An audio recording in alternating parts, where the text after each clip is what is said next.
Mantra Srimad Bhagwatam ki jai. Nitai Gaura Vimanandi. All glories to the Samudra Bhaktis. All glories to the Samudra Bhaktis. All glories to the Samudra Bhaktis. All glories to Sri Guru and Sri Gauranga. Om Namo Bhagavate Vasudevaya. Om Namo Bhagavate Vasudevaya. Om Namo Bhagavate Vasudevaya.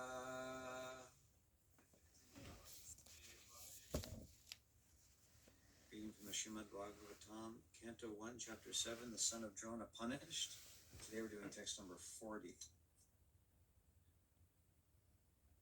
Sutta Uvacha Evam Parikshita Dharmam Varta Krishnena Choditaha Naichadantum Guru Sutam Yadyapyat Mahanam Mahan Sutta Uvacha Evam Parikshita Dharmam Varta Krishnena Choditaha Naichadantum Guru Sutam Yadyapyat Mahanam Mahan Sutta Uvacha Evam Parikshita Dharmam Varta Krishnena Choditaha Naichadantum Guru Sutam Yadyapyat Mahanam Mahan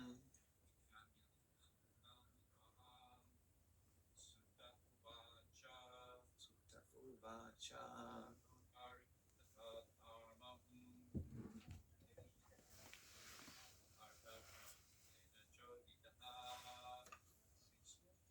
Choditaha Naichadantum Guru Sutam Yadyapyat Mahanam Mahan Sutta Uvacha Evam Parikshita Dharmam Varta Krishnena Choditaha Naichadantum Guru Sutam Yadyapyat Mahanam Mahan Sutta Uvacha Evam Parikshita Dharmam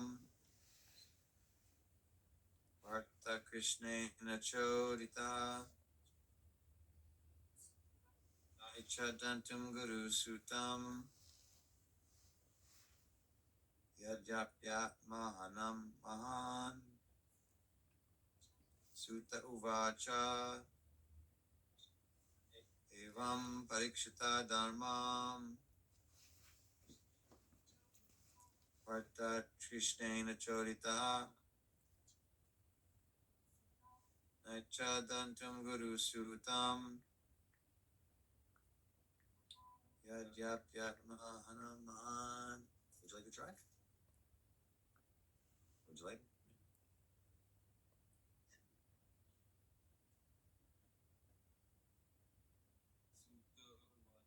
Sutta Uvacha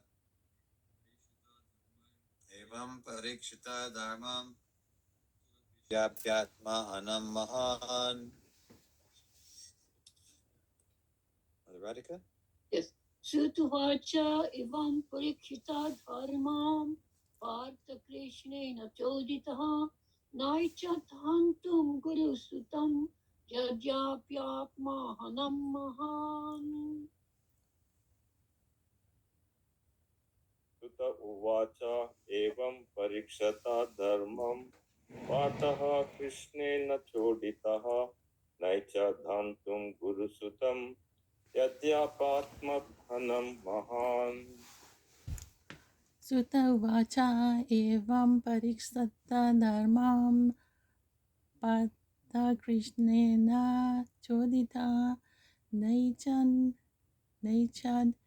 dhartam guru sutam yadapi atma hannam mahan. Hare Krishna. Hare Krishna. Okay. Sutta Goswami Uvacha said, Evam, this, Parikshita, being examined, Dharmam, in the matter of duty, Partha, Sri Arjuna, Krishnena, by Lord Krishna, Choditaha, being encouraged, Na Echat, he did not like, Hantum, to kill, Guru Sutam, the son of his teacher, Yadyapi, although, Atmahanam, murderer of sons, Mahan, very great. Translation and purport by His Divine Grace, A.C. Bhaktivedanta Swami Srila Prabhupada Ki Jai. Sutta Goswami said, although Krishna, who was examining Arjuna in religion, in this case, the word is dharma, of course. I just find that interesting to note, because sometimes when we hear the word religion, it's a smaller word than dharma, right? But anyway, I'm not trying to question Prabhupada's use of the word. It's just that that's just how it gets translated. Sutta Goswami said, although Krishna, who was examining Arjuna in religion, encouraged Arjuna to kill the son of Dronacharya, Arjuna, a great soul, did not like the idea of killing him, although Ashvatthama was a heinous murderer of Arjuna's family members. Please repeat. Sutta Goswami said, although Krishna, who was examining Arjuna in religion, encouraged Arjuna to kill the son of Dronacharya. Arjuna, a great soul, did not like the idea of killing him, although Ashvatthama was a heinous murderer of Arjuna's family members. Purport.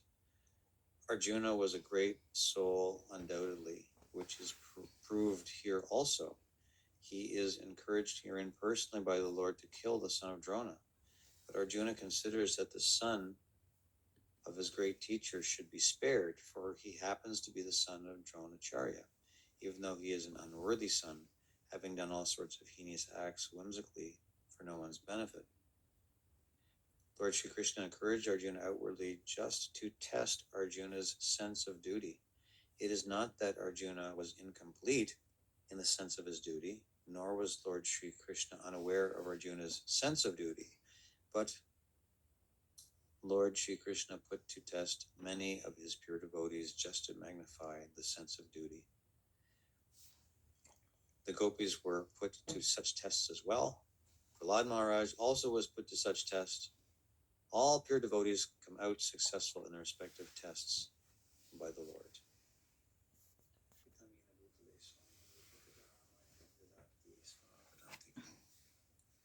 Andeham Shri Guru Shri Yuta Padakamalam Shri Gurun Vaishnavamscha Shri Rupam Sagrajatam Sahagana Raghunatam Vitam Tam Sajivam Sadvaitam Savadutam Parijana Sahitam Krishna Chaitanya Devam Shri Radha Krishna Padan Sahagana Lalita Shri Vishakanvitam Cha.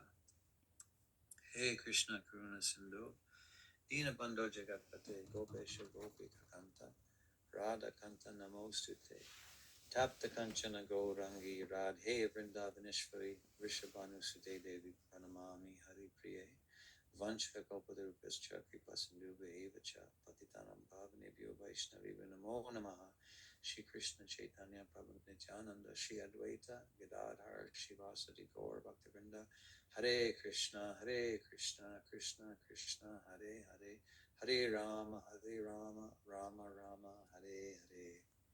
Sutta Goswami said, although Krishna was examining Arjuna in religion, encouraged Arjuna to kill the son of Dronacharya,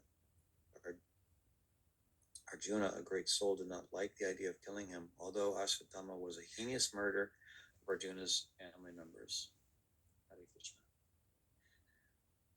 It's interesting to put in context, like how great the test is for Arjuna here, because if we think about what transpired here with Ashwatthama, it's no small thing. Like, it's actually something right out of a horror movie. After Duryodhan was defeated by Bhima and left to die, and all of the forces were scattered, then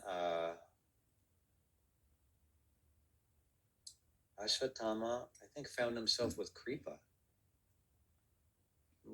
I'm doing some diving into my memory here of the Mahabharata, but I think at the end it was him and Kripa who were the main kind of like Kripacharya, who was one of the Maharati great fighters, somehow survived the Battle of Kurukshetra. And he went on to survive, actually. He didn't.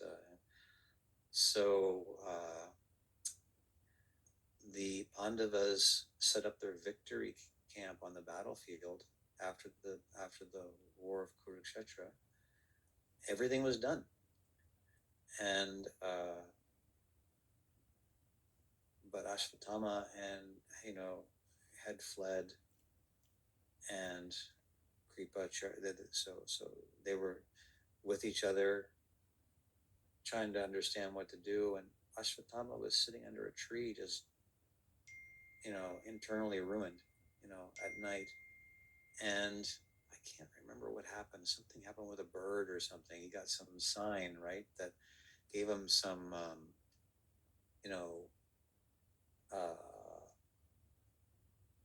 vision of what he could do to avenge himself. And he thought to go and kill everyone at night. And he got this idea, and he brought Kripacharya along with him. And Kripacharya's role in the thing was to stand outside the camp, because the Pandavas had set up their camp on the battlefield, as was done the night of the victory of the war, right? And Kripacharya set himself up outside the encampment, and Ashwatthama headed towards the camp. And Kripacharya's role was to kill everybody that fled. Anybody that fled from the camp, they'd be like shot down. On the way to the camp, Ashwatthama encountered a great being. And I can't remember if it was Lord Shiva or if it was some kind of, I can't remember if it was some manifestation of some very powerful being who bestowed upon him some mystic potency, some power, as he was approaching the camp of the Pandavas. So he took on this immense power as he walked towards the. So now you kind of I was making reference to a horror movie. Okay, so here everybody's sleeping and taking rest after the war. And now there's this incredible monstrous being walking towards the encampment, right? And he goes in, he doesn't just kill the 5 sons right away, he's looking for them. He wants to do that, right? But he encounters others. And for example, Drishtadyumna. Drishtadyumna was sleeping in his tent, and Ashwatthama walked into the tent and saw him there and kicked him and practically beat him to death with his feet or something, or with his fit. It was a very, as Drishtadyumna was dying, he was asking Ashwatthama not to kill him in that way. Let it be like a kshatriya, just one horror scene there. He goes in and just murders him brutally as he's like half awake. And as people are seeing this, like he's going from one tent to the next, he's like slaying people and stuff. It's a total horror show. And then he goes into the tent of the children of the Pandavas, and then we know what happens there. He lops off their heads and pretty much kills everybody. Like, it's a total slaughter. And so then he makes his way eventually to Duryodhana with the 5 heads. And Krishna makes reference here, I think it was in the last verse, one of the previous verses, how he couldn't even, like, was it this verse?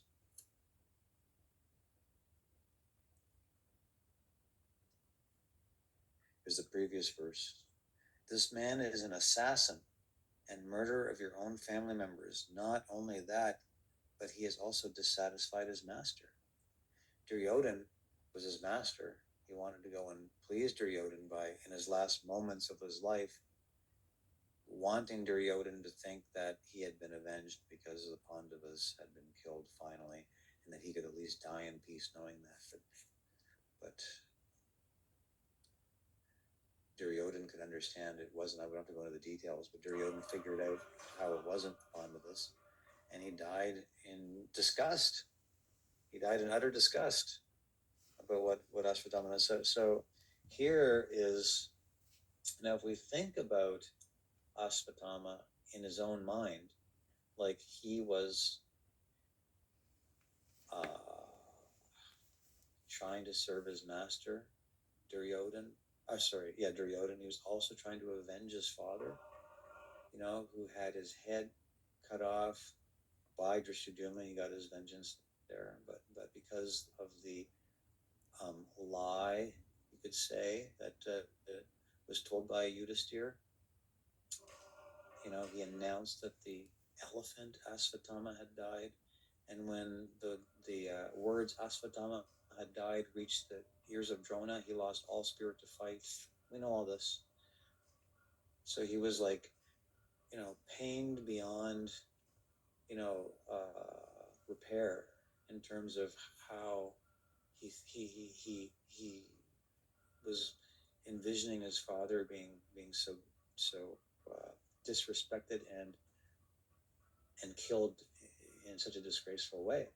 So he felt himself quite justified. And as he was walking into the camp to do all of this heinous things, as Prabhupada translates here, he's a heinous murderer.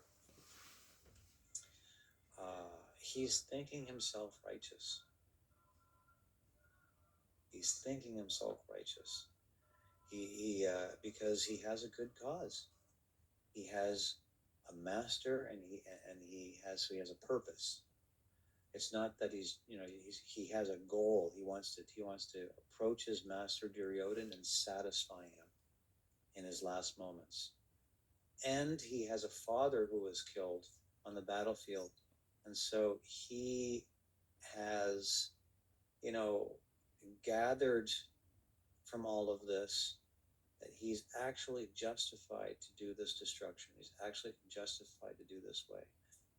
In fact, he might even think he's being tested here, that now it's his last chance. Is he going to do it or not? That's his kind of deliberation under the tree before he heads into the camp. It's like he makes a solemn decision that, he sees the path, like he feels the inspiration to because he was quite defeated, right? He was ruined. At one time he became so disgusted he just left the battlefield of Kurukshetra. He just walked off because he just couldn't take it anymore. That was after one of his he launched that mystical I can't remember the name of the weapon, but it just showered arrows unresistantly on the Pandavas, and it was killing everybody. And Krishna advised them how to resist it. I might be mixing things up here. I'm pretty sure this is what happened, though. that he he launched this powerful weapon, and um, finally Krishna advised everybody, you must not resist the weapon, then it will pass over. If you try to fight it, it becomes more intense. So the more that they fought, the more intense the arrows came. But if they just surrendered and stopped their fighting, that was the secret to defeating the weapon. And Bhima was the last to. He didn't want to do that. He didn't want to he didn't want to just surrender to this weapon. He wanted to defeat it. You recall this from the Mahabharata? And I'm pretty sure it was Ashvatthama's weapon. So anyway, even if it wasn't, it was a very interesting part of the Mahabharata. Ashvatthama launches his weapon, sees that it's defeated, and he just gets disgusted. He's like, these people are undefeatable, and whatever. He's just completely defeated internally, and he walks off the battlefield. And I can't remember if he came back before this moment we're at now, but that's his state. He was just ruined internally. He's just completely bewildered.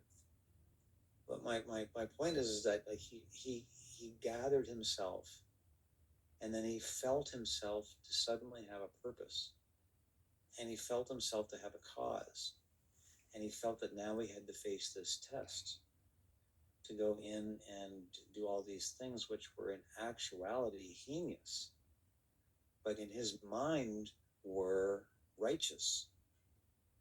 And just what an embarrassing and torturous situation that material energy puts us in.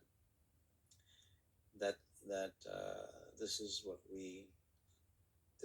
we gain by accepting a material body and a material ego and a material existence. And we have to wrestle with this even as devotees, that we may think we have our causes and we're being tested. Who doesn't? Who does anything? Like I personally believe that like 99.99% of people are always trying to do what they think is right. Like it's like 0.01% of people who are actually just doing things because it's, and even then they think it's good because it's at least they're getting some kind of enjoyment out of it or something. But you know what I mean? Like people that actually come within their heart, they're trying to do bad. Like that's just almost, when you get right down to it, very, very rare to find someone that you could pin that kind of consciousness on, right? Most people, but then look at the state of the world, and look at the state, not just of the world, but even the struggles that we go through, just trying to be Krishna conscious. That the illusion is so thick and so powerful, and so. There's an important lesson to be learned here. Like, how do we know that what we're doing is right? And how do we know that what we're doing might not be right, might be misguided, might be due to our false ego?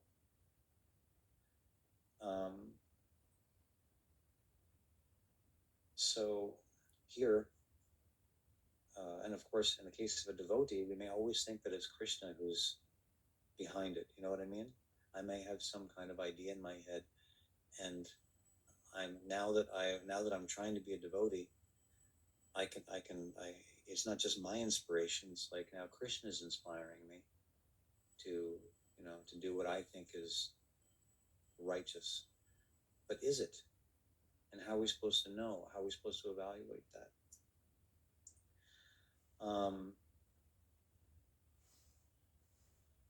Well, Arjuna is being tested here. This is so now we can parallel it with the actual, test by Krishna that's going on. On one side, we have Ashvatthama, who's in his own world, gone off and done this whole crusade based on his own feeling of righteousness and the need for revenge. And now we've got them side by side. Now we've got Arjuna, who's actually being tested. Now the depth of the test here isn't even comparable. Like here, all of that was, okay, maybe I'll just backtrack a little here. in the purport, Srila Prabhupada refers to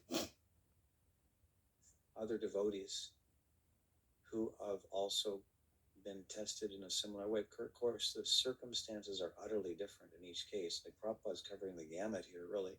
We're going from Arjuna to Prahlad to the gopis, right? These tests. And in one sense, how can we compare the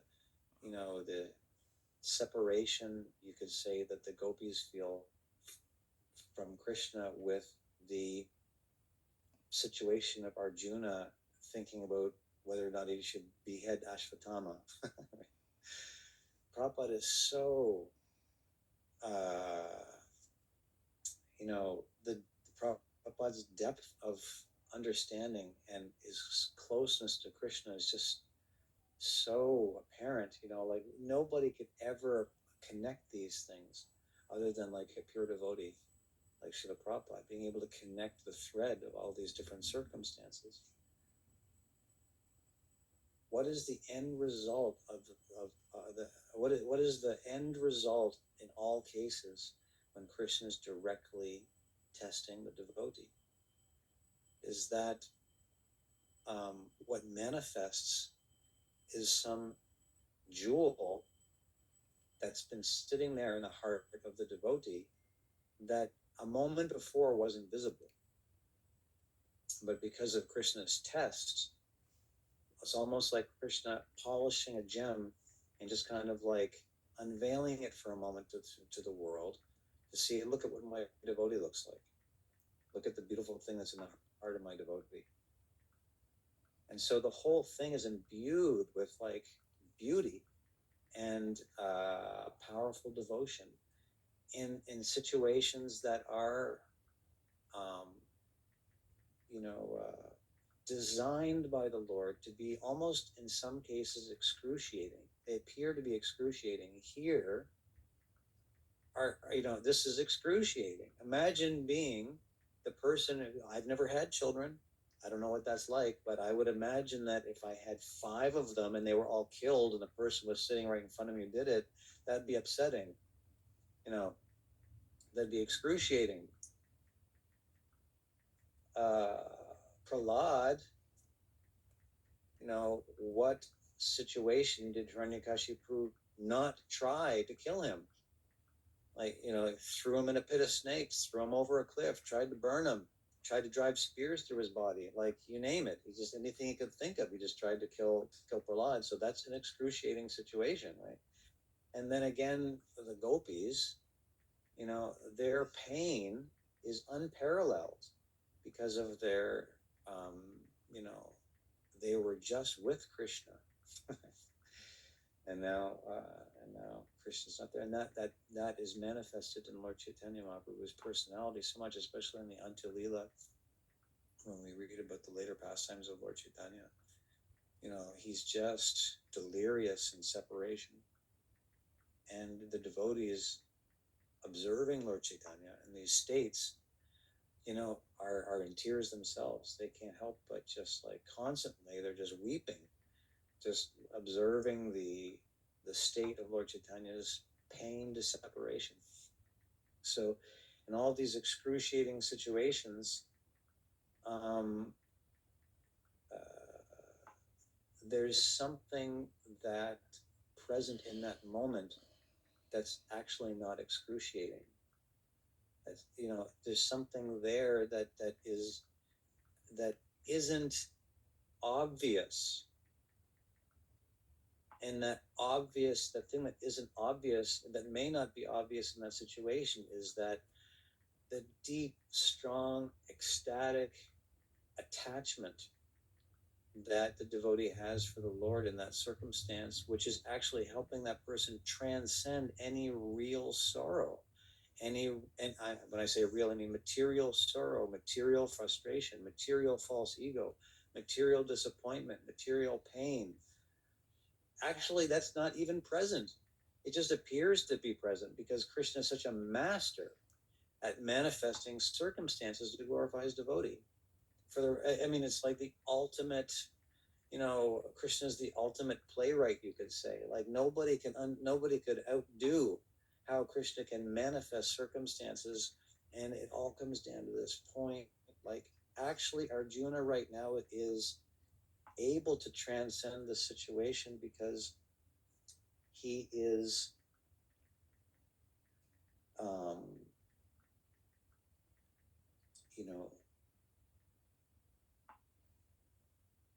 he's a devotee. He's able. He's a Mahatma. Yeah, he's a Mahatma. He's a great devotee. In one sense here,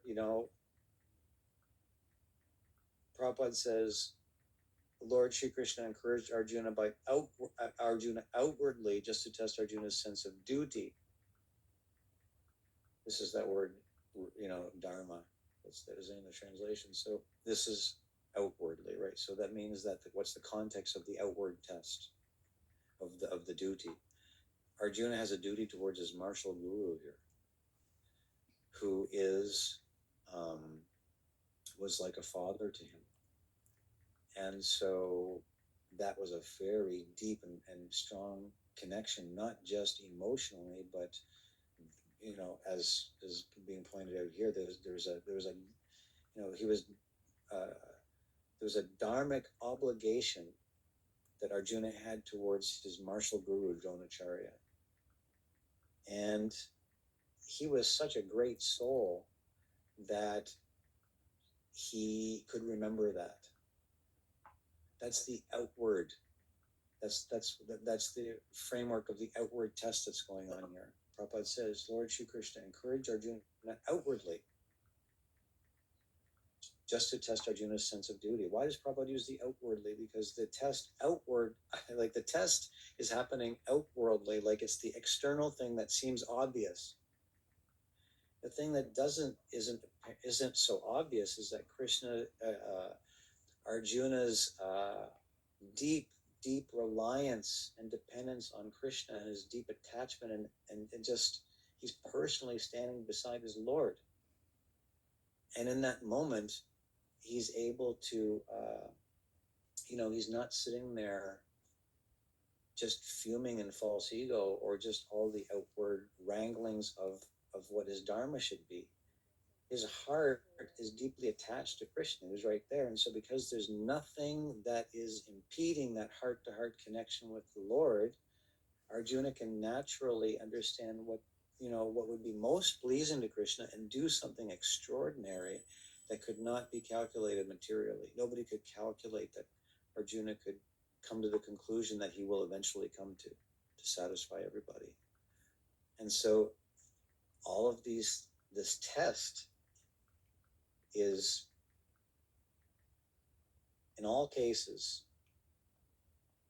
Krishna is motivated here not to send a message about the importance of dharma. The message here that comes out through the test is how great his devotees are, how perfect his devotees are in every way, and how attached and dependent they are on him. Whether it's Arjuna, whether it's Prahlad, whether it's the gopis, whether it's Chitraketu, whether it's Bali, whether it's Kunti. And in each case, in each canto, in each chapter that we read about the devotees, the same thing happens again and again, is that these unparalleled devotional qualities manifest, and we see, like, what is a devotee? So these are the tests that come from Krishna. The things that we come up with in our heads about how righteous I am about this and that, and what I need to do. Where's all of that? But we become convinced. We convince ourselves that we have our own purposes and our own causes, and then we waste time in the material world, and sometimes that can be quite costly if we try to compare ourselves in these types of ways. So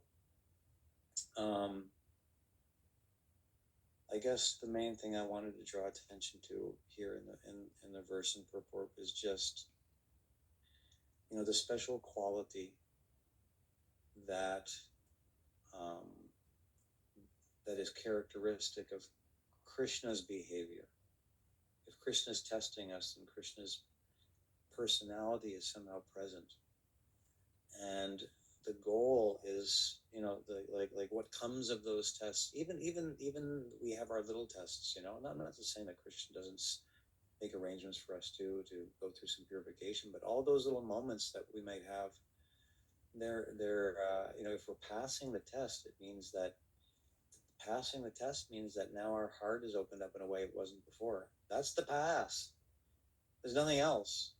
There's nothing else to gain from Krishna's test. Like, Krishna's not really even so we're passing Krishna's tests. We're in line with the Vaishnavas when our heart is opening, and we're able to understand how there are circumstances that are present in our life that could be assisted by Krishna. Well, after all, we are trying, right? We are trying to be devotees, and if we can recognize where Krishna is present in our lives, then we can make this connection about, like, what is it that I'm going through in my life now, and how is it helping my heart open in a way it wasn't before? How am I seeing something in my heart that I wasn't seeing before? Then we're in it with Krishna. Then we're understanding where Krishna is going with these things, and we can't do that on our own.